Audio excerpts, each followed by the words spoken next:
Ladies and gentlemen, get you to take your seats, please. And up at the table is Heather Pedersen. Oh. Hello? Whoop, yeah, blue. That one's always on. This one? I'm good? Yeah. Okay, excellent. This is new information. Oh, yes, thank you. Yeah. Yeah, but it doesn't have it doesn't the list- county commissioners doesn't in list there. us county That's what I said. commissioners. This is more the compression, Right. right? And compensation. We're noticing on this handout that it's the elected officials and not county commissioners. The reason that the county commissioners are not on this was additional information that was requested from the April 20th Budget Committee meeting. And what was asked for was by Mr. Cernock, asked about the spread information between elected officials and their second-in-commands. And that was in relation to that 10% spread recommendation from the Compensation Board for elected officials. And it's mainly for those elected officials who oversee a department. So that is That's why. what I thought, that this is a compression schedule more so than like the full compensation schedule. So- Correct. But I'm wondering, I just want to, check in with the team up here. Would you feel more comfortable, or do we need, or do you want that other sheet that we originally had? Is that part of the packet? Had all of, It's not in the No. packet at all? It's No. not in the I thought packet. maybe, I It's thought not in maybe, the It's on the book. I thought packet. maybe it was in the materials in the book. It's not in the book, no. Apologies, that was my error. I can't hear you, I don't know if you're not on, or, That was my error. I had them print the additional information, Sure. not the original, so we're bringing in the original okay, information yeah, in a just minute. that one one sheet that we sheet. had in the Let's beginning. just stand down until we get that. I think we should just stand down until we get, is that all Yeah, right? somebody will have it in here in just a few minutes, right? Yep. Oh, I'm ready. Thank you. At your quarterly meeting on April 20th, this Budget Committee heard the recommendations provided by the Compensation Board for elected officials for fiscal year 22-23. Commissioner Schrader, I know you weren't able to attend that meeting, so I can either go through the presentation again, or I can summarize. Why don't you summarize? I've Okay. been doing this a while, I know so you- I probably get it. Yeah, Gotcha. but thank you. You bet. So first, the board, so their recommendations were really twofold this year. The board recommended that all elected officials receive a 4.5% cost of living adjustment, which is equivalent to the COLA that all non-represented and the majority of represented employees will receive on 7/1/22. The associated cost of a 4.5% COLA for all elected officials is approximately $100,000, just shy of that. And then second, the Compensation Board recommended an additional increase for the county treasurer and the county sheriff in order to maintain that 10% salary spread that was recommended and approved last year in 2021. Specifically, the recommended increase for sheriff was 3.3%, and for treasurer was 2.4%. And the associated cost of those increases for fiscal year 22-23 was an additional $14,706. And what I will point out is the fiscal impact sheet that we handed out originally only showed that $99,859 amount, but unfortunately, that was only for the COLA. We hadn't included that additional $14,706 in there. So that total amount, if you were to approve all of the recommendations for fiscal year 22-23, would be $114,566. I will note that on April 20th, this Budget Committee voted to oppose the 10% spread philosophy and recommendation by the Compensation Board for elected officials, and that was specific conversation related to that 10% spread. So my understanding was that today you were really going to be talking about the cost of living recommendation. However, this budget committee did request additional information from us to discuss today. You had a couple different questions. One was, how do other jurisdictions approach compression? Do they have varying philosophies? And the other was asking, and again, I believe that was Mr. Cernock, about the current spread between elected officials and their second-in-commands, and also the current spread between the elected officials and the maximum of the salary grade of those second-in-commands. And so those were the two additional forms that you received this afternoon. The top form is showing you not only the spread of the elected official on that far right column, you have the elected official and second in command. That's where you have assessor and 16.2%.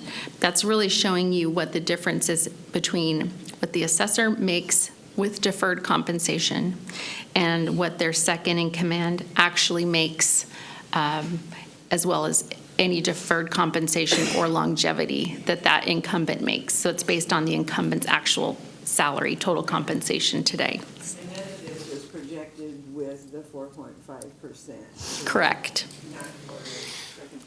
Right. This was current Sorry, state. Mike wasn't on. And none of this was projected with the 4.5% for either the elected official or the second in command. I just want to make sure we all know that. That is correct. These are their current salaries. Yeah, thank you. Right. So the column on the left has the actual compression or spread between the elected official and second in command, and then the column on the far right shows the spread between the elected official's flat rate and the maximum of the salary grade for that particular classification of the second in command. So are there any questions about that? I do not see any. Okay. Thanks, Heather.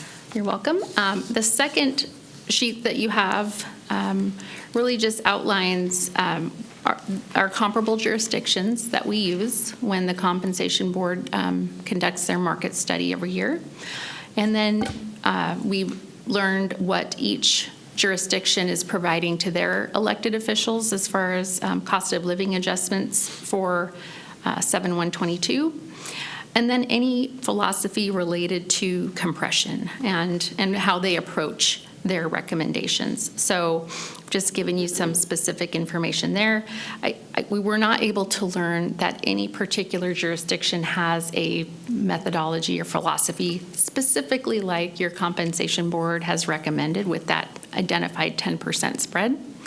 However, they all do look at internal compression, they all look at market, and they all are typically recommending some kind of COLA for their elected officials. I will say Multnomah County does set their elected officials, many of them, they are setting them at a specific percentage with regard to their department directors. And so their commissioners, they've set their salaries at the minimum of the range for their department director ones to be equivalent. And then they have set their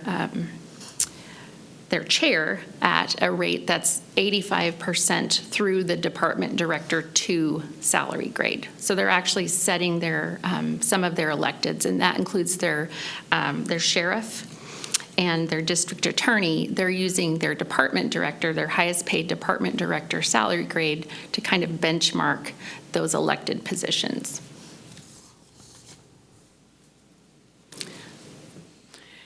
So if they're... I have a question that you may have already answered, but I missed it. I'm sorry.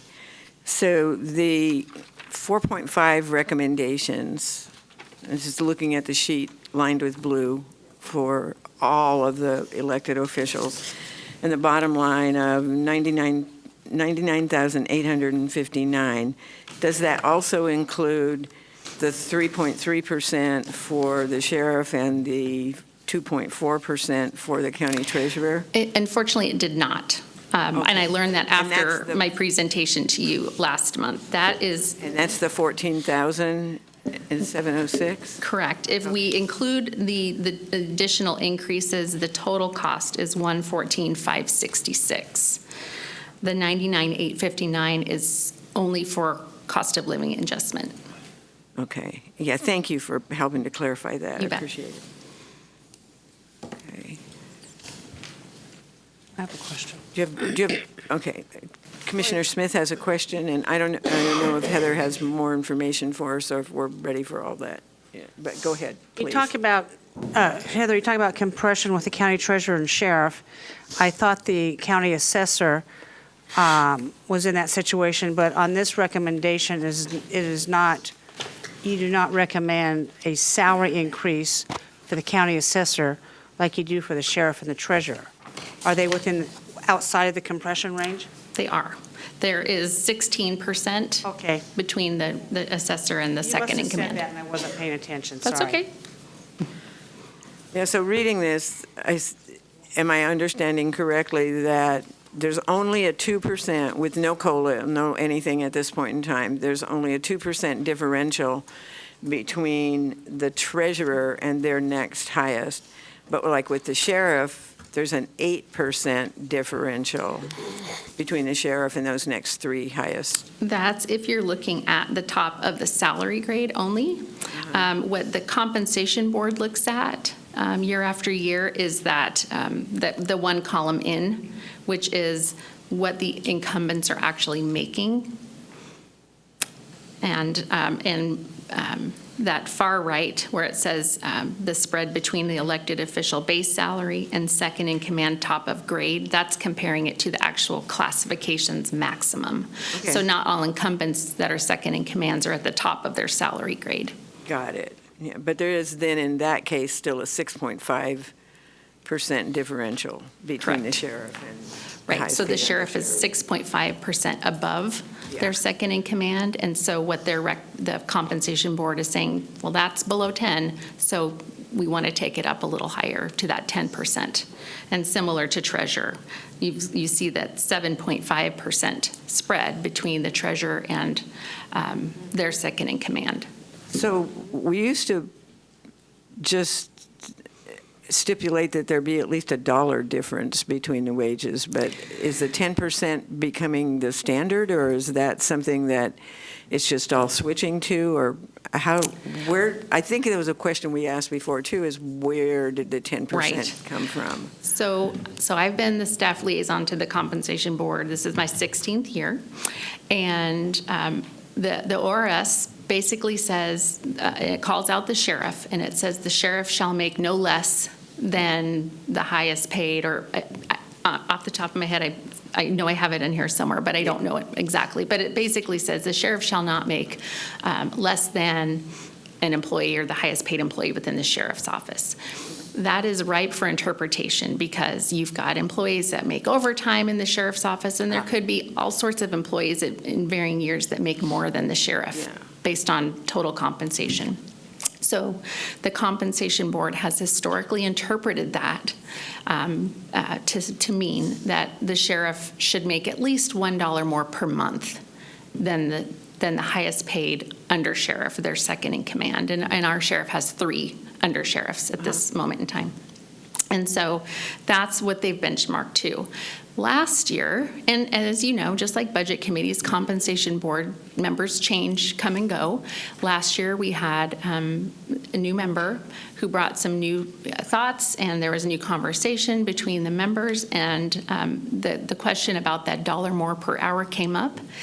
And there was discussion about really that doesn't feel like enough of a spread between the sheriff, who's got this great deal of responsibility, and their second in command. And so the compensation board members had a lot of conversation about what that spread would look like. And ultimately, and I think that the chair was here at the budget committee meeting in April, and there isn't really any hard and fast rule necessarily, compensation rule that says this is what you should do.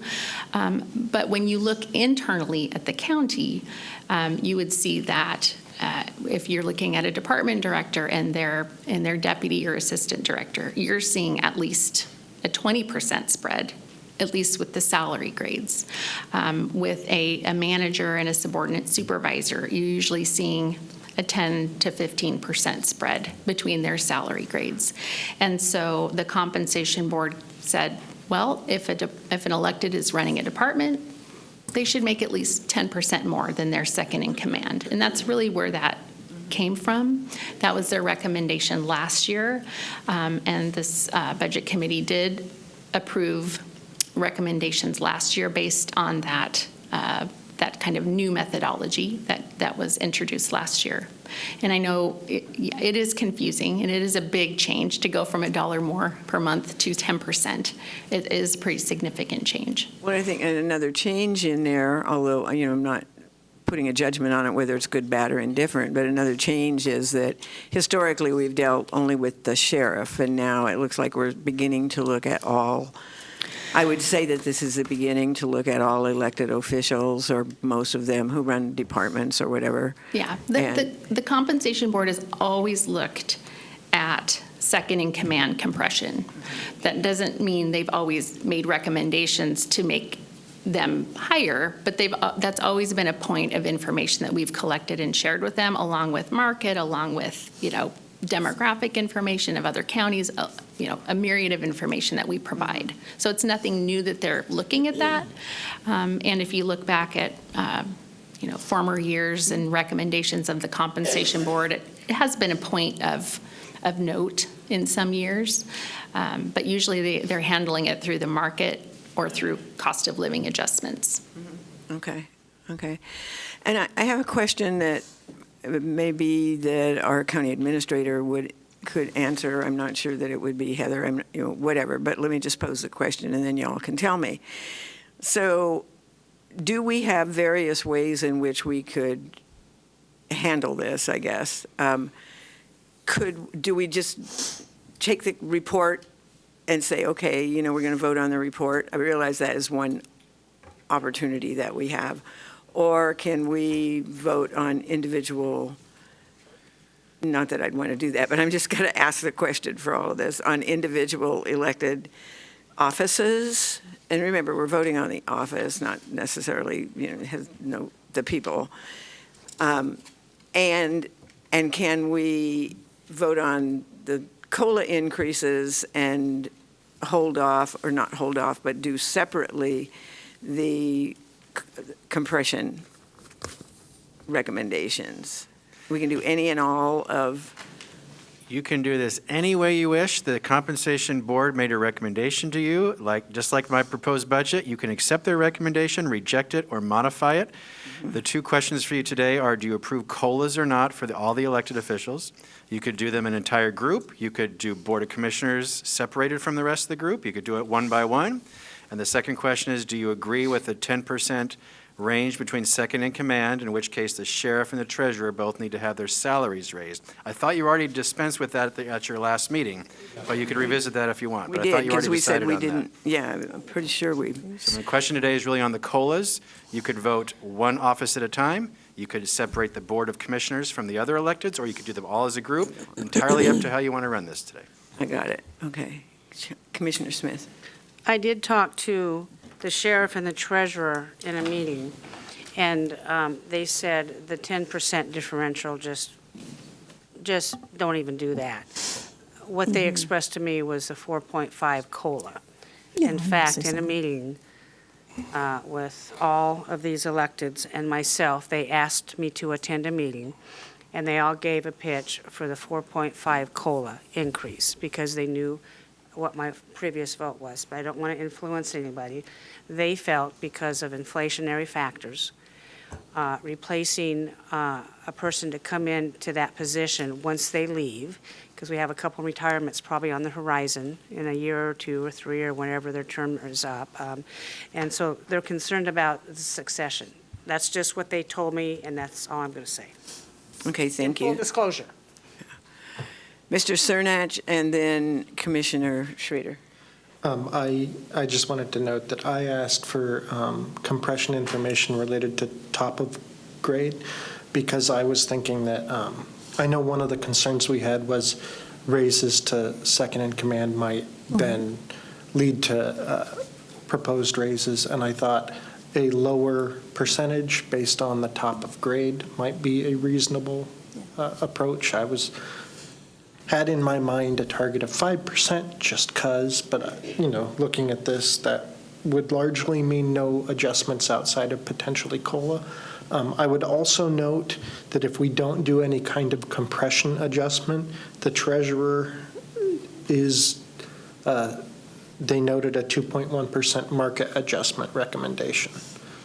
So even if we don't do any compression adjustments, that's a separate item to consider. Okay, good. We'll keep that in mind. That's great. Okay. Commissioner Schrader? Yeah, Chair Smith mentioned that she had talked to the other electeds, and, they would like to have a 4.5%. Every year, and again, it's always awkward for the commissioners because we always vote on our own, the recommendation. But my advice after having this be a football, since I've been here for years and years and years, is to take the considered recommendation of the 4.5 from across the board for elected officials. Because remember, you're not voting for yourself, really, and that's the awkwardness here. That's the elephant in the room.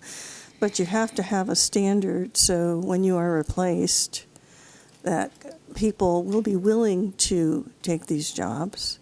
People will understand that, that we are getting some adjustments for inflation. I don't think that's something that is out of the ordinary to do, and I think it's a judicious way to look at this from a kind of a more of a, don't look at the individuals in the jobs, look at the jobs themselves and what the future will bring. Because what's happened to us through the years, when we don't move in those directions, we end up at one point or another during all these deliberations, and I've been here since 2003, where suddenly there's a big leap and a big adjustment. Whereas if you look at things incrementally and you look at it, and I'm assuming 4.5, I think inflation's at 8%. Is that correct? About 8%. So we're not asking for a total inflationary backfill. But it does make sense to me, at least, to be judicious and move ahead with that. And I was surprised that it became a football. I guess I wasn't here, but it always becomes this awkward piece. But if we don't do it now, we'll have to do something in the future. And I'm hopeful that inflation will drop, which would mean that potentially future COLAs would also drop because it's based on the CPI. So that's my view on this. So Thank you. Mr. Karn? Thank you. Heather, correct? Yes. I don't know if it's probably a question for you, but just clarification for me too. There isn't any other benefit package associated. For example, the sheriff or the treasurer, do they get sick leave or vacation time? No. No, they do not? No elected official receives any paid time off. Okay. I just wanted to clarify that. Thank you. Okay. You want to make a motion? Sure. It sounded like you were heading that way. I would, I'll move to That'll give us something to talk accept about. the 4.5% COLA for all elected officials. And you're only talking COLA? at COLA, this that's point? it, COLA. I think the other issue, but I do think it's fair across the board, for not only for our elected officials Okay. and for the future, so we don't get caught in the same thing I've seen for years and years and years, that you get below market, below market, below market, then suddenly it really becomes some huge leap. It doesn't make sense to me. Is there a second to that motion? Question. Sir? So Chair Smith, just repeating or remembering what you had Point said. of order. We need a second before we continue. There's a motion on the Have to have a table. second. Yeah, then we can have discussion. Okay. You want to second it, and then we can have discussion, Jamie? I'll second it. Okay, thank you. Now you can make your comment, sir. Thank you. Thank you. In addressing and the individuals that you talked with, they were again just recommending a 4.5 and not the 10% spread. Okay. But Kenneth made a point regarding the treasurers of 2.1, and in another motion, we could consider that. They just said, take the 10% off. It's too confusing, it's too blah, blah, blah, blah, blah. Okay, thank you. Just needed clarification. Is there any other discussion about the motion that we have on the table at the moment? Commissioner Fisher? I just want to agree with Commissioner Schrader, and these positions belong to the people. They don't belong to any of us, and making sure that we don't get into a place into the future where there's a lot of time to make, not time, but expense differential to make up is I think, fiscally prudent. Thank you. Thank you for that. Yeah, go ahead. I'm assuming that being a commissioner or any of these other elected positions is at least a full-time job, if not more. Is that correct? It's definitely more than a full-time job. From what I see of them, it seems like a whole lot more than I a have full-time job. spent, I remember being in England and up at 4 a.m.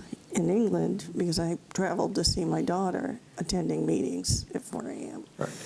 You're never done, in my opinion. It's always, and if you're not going somewhere to do things with constituents and do that outreach, you're reading, never stops. That's just my. Then that being the case, reasonable compensation that would allow somebody to not have a job does make sense, and a COLA helps maintain that. So, thank you. Commissioner Shaw? Yes, excuse me. Yes, I just wanted to say that, I'd like to remind everybody that we elected officials are the people who stand between the people and all the events that happen in this county. We are here to protect the interest of the people first and foremost. Thank you. Thank you. Thank you. So there is a motion on the table and a second to accept the 4.5% COLA increase for all elected officials. And I just want to reiterate that this is only regarding the COLA increase, but it is for all elected officials. So would you please call the roll? Mr. Rhodes? Aye. Commissioner Fisher? Aye. Mr. Karn? Aye. Commissioner Savas? No. Mr. Cernak? Aye. Commissioner Scholl? No. Commissioner Schrader? Aye. Vice Chair Smith? No. Chair Parks? Yes. And the final count? 6-3. 6-3. Pardon me? 6-3. And as you may all remember, Please six... announce the motion passes. Yes, she announces or I... No, you do as chair. Yeah, that's Announce the motion Yeah, passes. the motion passes. If you recall, it takes 6 of us to be able to vote on anything for or against. So with 6-3, thank you. Thank you, we got that done. Mr. Cernak, would you have a motion? It sounded like you did a while ago. You were thinking towards that. I'm just checking back. I was debating and essentially suggesting a modified compression adjustment, but looking at the spreads, I think I will make a motion that essentially would make my thought process moot, at least at this point. So there. But I would like to make a motion that we approve a 2.1% market adjustment for the treasurer. A 2.1 Market adjustment. market adjustment. Okay, I just want to make sure I'm hearing that correctly. I'll Is there second a that. second? There's a I'll second. second. There's a motion and a second on the table to approve a 2.1 market adjustment for the Office of Treasurer. Is there any discussion on that? How'd you get the 2.1? That was the recommendation for the market analysis that was provided in April. And it's in the treasurer section here in the March dated note we've got. Thank you. It was, the treasurer was the only position, elected position, that was actually below market. And the fact that the compensation board also recommended the 2.4% compression adjustment, made the market adjustment moot. But if the compression adjustment is not approved, then he would remain under market. The treasurer would remain under market. Thank you. Okay, thank you. All right. Hearing no other discussion, I'll call for the vote. Do you want to do the roll, please? Commissioner Scholl, No. Mr. Cernock, Aye. Commissioner Savas, No. Mr. Karn, Aye. Commissioner Fisher, Aye. Mr. Rhodes, Aye. Commissioner Schrader, Aye. Vice Chair Smith, Aye. Chair Parks. Aye. 7-2. Thank you very much. The motion is passed, 7-2, for a 2.1% market rate increase for the Office of Treasurer. Thank you. Thank you all very much for having a good, thoughtful discussion about this, and I'm glad that we determined to come back to it because we already had digested a lot of it. And so, to me, this seems fair and reasonable, and thank you for the votes on that. Administrator Schmidt, we now have a period of time before dinner. Do you, in your estimation, and those of you on the group, do we have time to begin any particular part of the discussion? Is there something somebody wants to talk about so that the whole group can once again have some input on it? Or do we want to just hang out until we go eat? You all have 1 hour and 45 minutes until dinner. So you have several options. You can ask any questions or clarifying comments or information you would like that we can provide to you by tomorrow morning to help you make your decisions. You could begin your deliberations now, knowing you will not make any decisions until tomorrow. Or you could take a well-deserved longer break because you've had a long day. So entirely up to you, Chair. I will ask the group, what do you think? Mr. Scholl has his card up. Oh, thank you so much. Chair Parks, I had a question about the public hearing this evening. Yes, sir. Is it going to be on Zoom and in person in this room? It's my understanding, will it be Zoom or will it be just telephone? And Zoom in the is room. telephone in here. Huh? Zoom is telephone. Oh, it's telephone in here. Okay, I got it. And Thank you. do we know if we have very many attendees for tonight? Yes, it is both in person in this room and on Zoom. There are approximately 35 people registered and about 7, or how many to speak so far? 2. 2 people who have signed up to speak so far. Okay. On Zoom. Okay. I recommend Paul Savas take all the questions tonight. Sure. I would recommend that we listen to the public tonight and deliberate tomorrow morning. Okay, And so we recess. take an hour and a half off right now? That's my recommendation. Yeah, I mean, it's fine. What's everybody think about that? You good with that? Yes, I'm Kind of good with thumbs that. up, thumbs Yeah, down? I think allowing public input before deliberation is a good idea. Oh, yeah, I feel kind of strong about that too, so thank Chair you. Parks, if we do that, some of us are going to be up all night thinking about it. Right? But we'll do it tomorrow. Yeah, sorry. Not. Okay, so let's adjourn until dinner time.